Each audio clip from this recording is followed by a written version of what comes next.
Y'all ready for this?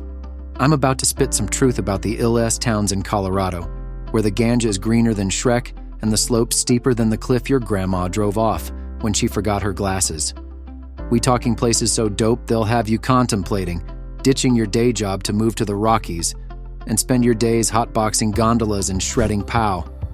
I'm talking towns. So fresh the tap water comes out in flavors like strawberry and orange.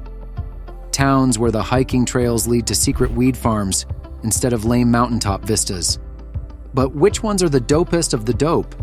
Well, strap in, because Uncle Chronic is going to hip you to his top 5 fly Colorado towns that will have you California dreamin' of ditching the rat race and going Rocky Mountain High.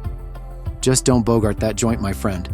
Pass it, and let's take a magical journey to the top 5 best towns in Colorado, where the weed is greener and the skiing steeper. And we'll start with Aspen. Aspen is for snow bunnies and sun worshippers alike. As a snow bunny, I'm always looking for the best slopes. And in Aspen, an old mining town turned ritzy resort, you'll find some of the finest. But Aspen's not just for ski bums. In summer, you can hike and bike through forests and flowery meadows, or float downriver on a raft. There's even a Silver Queen gondola to whisk you up Aspen Mountain. No ski is required. After a day playing outside, cozy up by the fireplace at the historic Hotel Jerome with a hot cocoa, or head to town for farm-to-table fare, craft cocktails, and live music. Sure, it'll cost you, but you only live once, right? For a taste of the good life in the Rockies, Aspen can't be beat. Next on my list is Firestone. If you prefer recreation on the cheap, check out Firestone. This former coal mining town south of Denver may not have Aspen's ritzy reputation, but it's got small-town charm and outdoor activities galore. Firestone's got over 35 parks, lakes, and open spaces ideal for everything from camping and fishing to hiking and biking. And with the Rocky Mountains as a backdrop, the views certainly don't disappoint.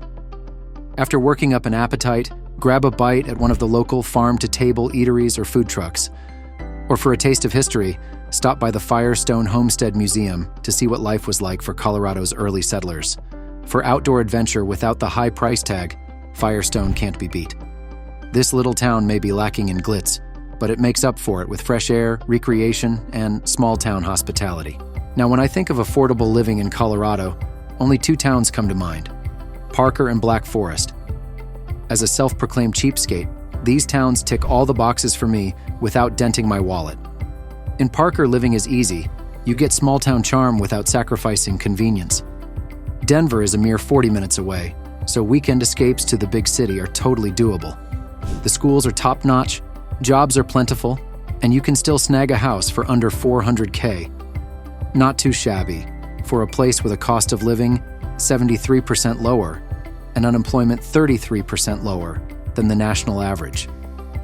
As for entertainment, Parker has over 35 parks, including some stellar spots for camping, hiking, and fishing. Next on my list for affordable living is Black Forest. Black Forest is bliss. Black Forest, on the other hand, is blissfully remote. Tucked away near Colorado Springs, this town of 13,000 has ponderosa pines as far as the eye can see, hence the rather dramatic name. Besides a low crime rate and solid schools, Black Forest offers ample opportunities for outdoor adventures.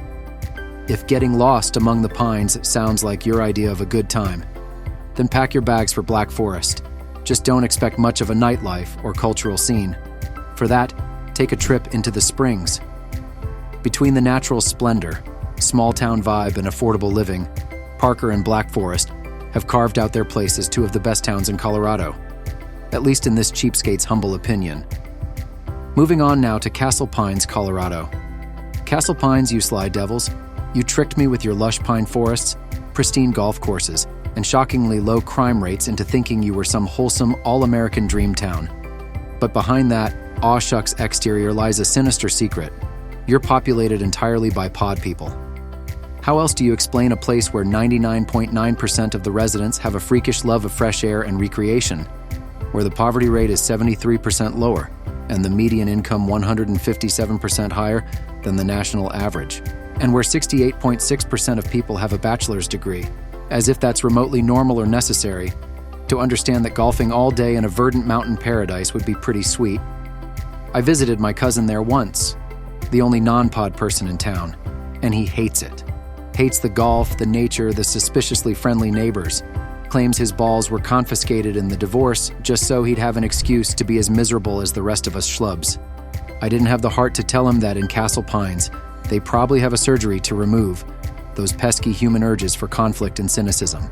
So sure, move to Castle Pines for the schools, the jobs, the chance to raise 2.5 glowing children in a place rated as one of the best places to live in America. Just don't say I didn't warn you when you start craving that 9th hole at dawn and wondering why the crime blotter only shows noise complaints about someone's wind chimes. The pod people got another one, but the golf cart's free if you drink the Kool-Aid. So there you have it, folks. My top 5 picks for the best towns in good old colorful Colorado. Now I know some of you ski bums and trustafarians will give me flack for leaving out Telluride and Vail, but let's be honest, those places are way too bougie and expensive for us common folk. I like my mountain towns with a side of affordability and just a dash of quirk.